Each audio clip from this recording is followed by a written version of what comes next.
Today we will do our next unit, Unit 5, Sports and Entertainment, Section A, a mind game, which is given on your page number 94. So let's get going. उससे पहले हम कुछ games के बारे में, जब sports के बारे में बात हो रही है तो कुछ हमें पिक्चर्स दी गई हैं, उनके हम मैचिंग कर देते हैं उनके स्पोर्ट्स के साथ. जैसे फर्स्ट पिक्चर जो आपको दी गई है, ही इज़ मिस्टर सेठी, जो बिलियर्ड्स के बहुत अच्छे प्लेयर जाने जाते हैं.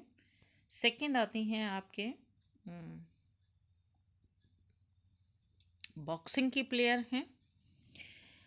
एंड थर्ड सुशील, जो रेसलिंग के लिए काफ़ी फेमस हैं. And next one is for shooting, fourth में जो हैं. फिफ्थ में जिनके बारे में अभी हम अपने गेम में पढ़ेंगे, एक माइंड गेम जो चेस को कहा जाता है, और उसके सबसे ग्रैंड मास्टर कौन है, हमारे इंडिया के विश्वनाथ आनंद. एंड उसके बाद ये हैं मिस सिंधु, जो बैडमिंटन के लिए काफ़ी फेमस हैं. तो ये गेम्स थे हमारे इंटरनेशनल लेवल पे, जिन प्लेयर्स ने बहुत अच्छा अपना मेरी गोल जो हमारी बॉक्सिंग की थी. तो ये गेम्स थे जो इंटरनेशनल लेवल पे, ये जो हमारे प्लेयर्स हैं, इन्होंने काफ़ी अच्छे रिकॉर्ड्स बनाए अपने और अपना नाम फेमस किया. Now identify some traditional Indian sports and right there names. Traditional कुछ ऐसे भी हैं जो हमारे ट्रेडिशनल गेम्स हैं, जो हम लोग घर में आपस में खेलते हैं, जो इंटरनेशनल लेवल पर नहीं हैं, बट कुछ जगह पर इनको हम अपने सांस्कृतिक खेल भी कह सकते हैं, ट्रेडिशनल. जिस तरह से आप बच्चों ने कई बार खेला होगा गिल्ली डंडा, गुल्ली डंडा भी बोलते हैं इसको, गिल्ली डंडा भी है ये. एशिया के काफ़ी सारे देशों में ये बच्चे आपस में खेलते हैं. नेक्स्ट है हमारे कंचे, जो हम खेलते हैं, जिसको हम ग्लास बॉल्स भी कहते हैं. एंड थर्ड है हमारा कबड्डी, जो इंडियन गेम है हमारा, लेकिन इंटरनेशनल लेवल पे आजकल काफ़ी खेला जाता है. और फोर्थ है हमारा फ्लाइंग काइट्स, पतंग उड़ाना. तो अब हम चलते हैं अपने चैप्टर पर, a mind game. Grand master Vishwanath Anand. Grand master वो होता है जो अपनी पहचान, जो पहचान बना चुके होते हैं इस गेम के अंदर, और जो इंटरनेशनल लेवल पर कई बार जीत चुके होते हैं, सेवरल टाइम्स. तो उनको एक का खिताब दिया जाता है ग्रैंड मास्टर का. तो विश्वनाथ आनंद जो हमारे इंडिया से हैं, वो ग्रैंड मास्टर हैं. World class chess championship,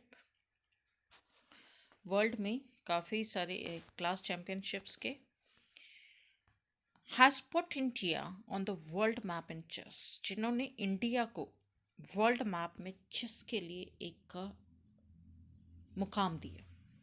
chess is one of the oldest game in the world that is played by two players. Chess एक बहुत ही पुराना खेल है दुनिया का, जो दो प्लेयर्स के बीच में खेला जाता है. It is believe to have originated in India. और ये विश्वास मतलब कि विश्वास है कि इसको ओरिजिनेट किया गया था, यानी कि इसको सबसे पहले बनाया गया था इंडिया के अंदर. Legend has it that Ravana's wife Mandodari invented it to entertain her lord. और ये माना जाता है कि जो इसका इसका जो इन्वेंशन के जो जिन्होंने इसको इन्वेंट किया, वो रावण की वाइफ थी मंडोदरी, जिसने इसको इन्वेंट किया था अपने लॉर्ड यानी रावण के एंटरटेनमेंट के लिए, द किंग ऑफ श्रीलंका. क्योंकि हस्बैंड को हमेशा लॉर्ड माना जाता है इंडिया के अंदर, तो इसीलिए एंटरटेन हर लॉर्ड, जो किंग थे श्रीलंका के. Some experts on Indology believe that it originated in the Gupta period. लेकिन कुछ एक्सपर्ट्स का मानना है, इंडियन एंडोलॉजी मतलब कि इंडिया के जो एस्ट्रोलॉजर्स हैं, उनका मानना है इतिहासकारों का, वो कि ये गुप्त पीरियड्स में, चंद्रगुप्त मौर्य के गुप्त पीरियड में इन्वेंट हुआ था, ओरिजिनेट हुआ था। A golden age in Indian history, जो बहुत ही गोल्डन एज थी, यानी बहुत ही अच्छी एज थी इंडियन हिस्ट्री में। इट वॉज कॉल्ड चतुरंग और 4 डिविजन्स ऑफ मिलिट्री। और उस टाइम पे इस चेस का नाम था चतुरंग, 4 डिविजन्स यानी 4 भागों में बटी हुई military. Chess is truly a royal game. Chess वैसे भी अगर हम देखें तो ये एक राजा महाराजाओं का, एक अमीरों का गेम है। The most important pieces are the king supported by his king. इसमें सबसे मोस्ट इम्पॉर्टेंट पीसेस जो होते हैं, राजा जो सपोर्टेड, कौन उसको सपोर्ट करती है? क्वीन करती है, the knights, rooks, bishops and pawns, मंत्री और उसके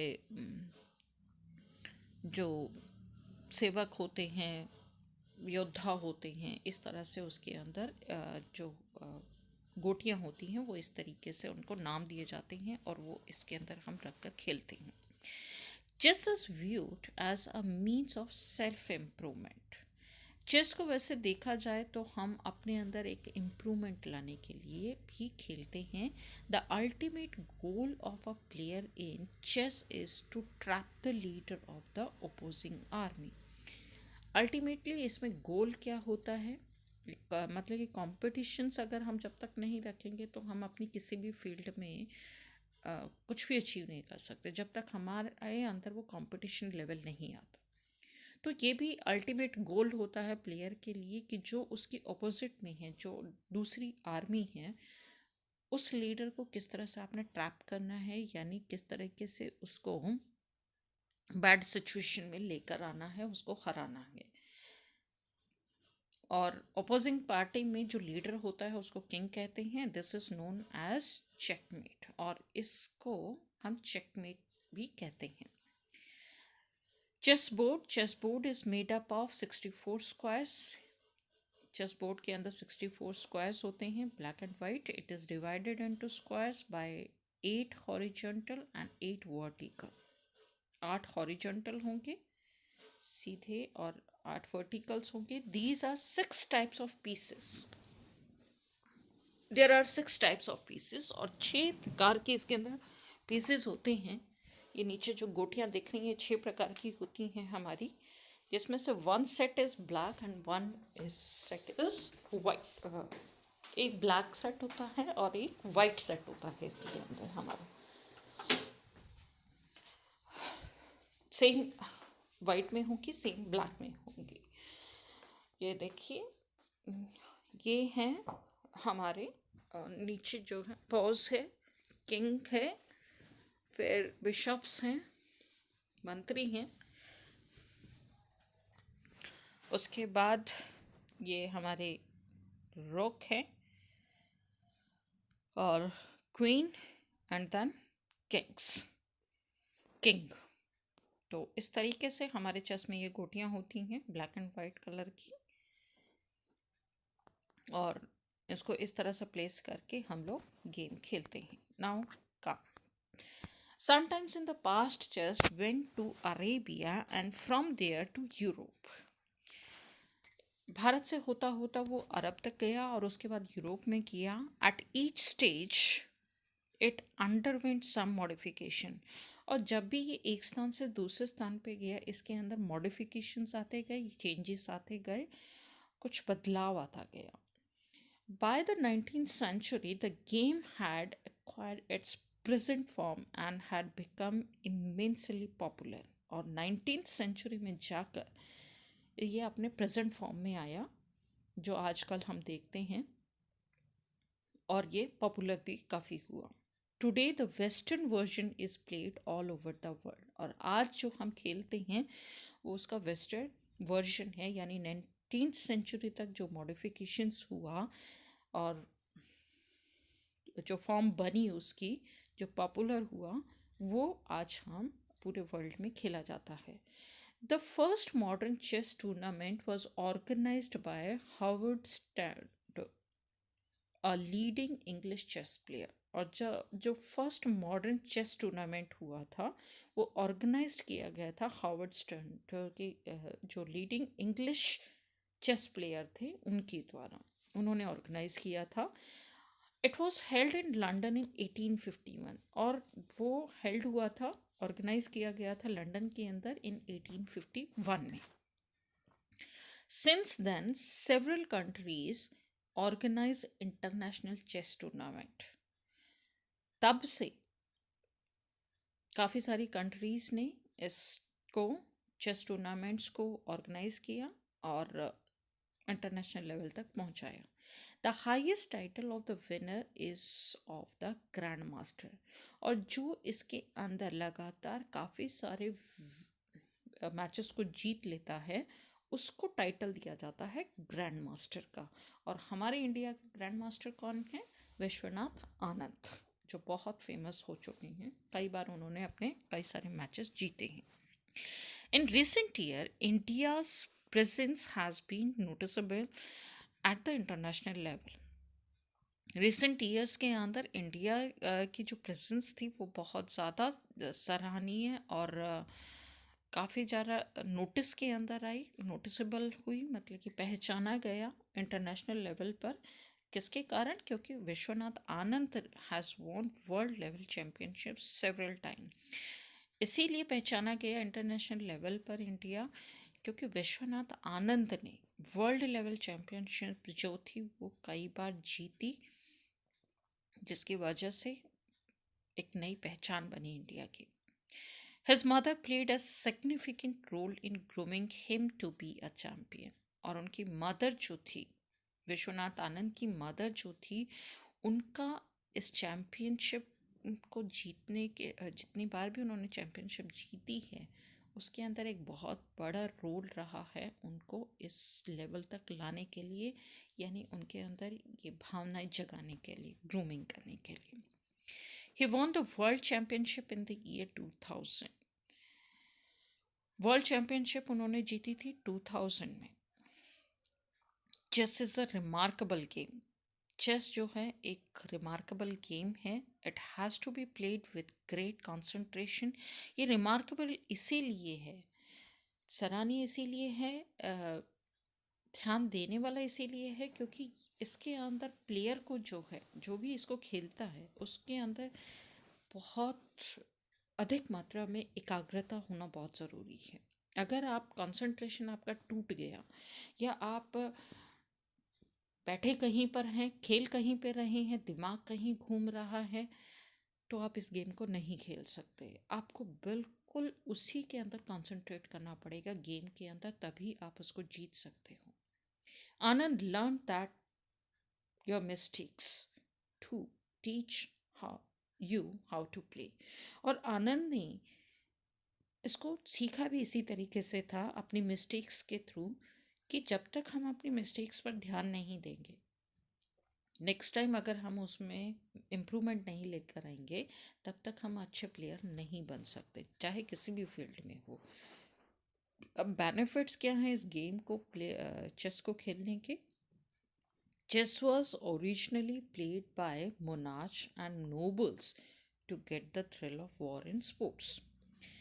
ये तो आप जानते हैं, ओरिजिनली जो है चेस जो है वो शासकों द्वारा या राजाओं द्वारा का एक नोबल गेम रहा है। और क्योंकि इसके अंदर जो भी है थ्रिल है वॉर का, लड़ाई का जो है स्पोर्ट्स है ये। In modern times it has become a clash of gents intellectual. लेकिन आज मॉडर्न टाइम्स के अंदर ये क्लैश कर रहा है दिग्गज इंटेलेक्चुअल्स के साथ, यानी बुद्धिजीवियों के साथ। Some of the benefits of playing chess are, कुछ जो इसके बेनिफिट्स हैं, इम्प्रूव्ड प्रॉब्लम सॉल्विंग स्किल्स।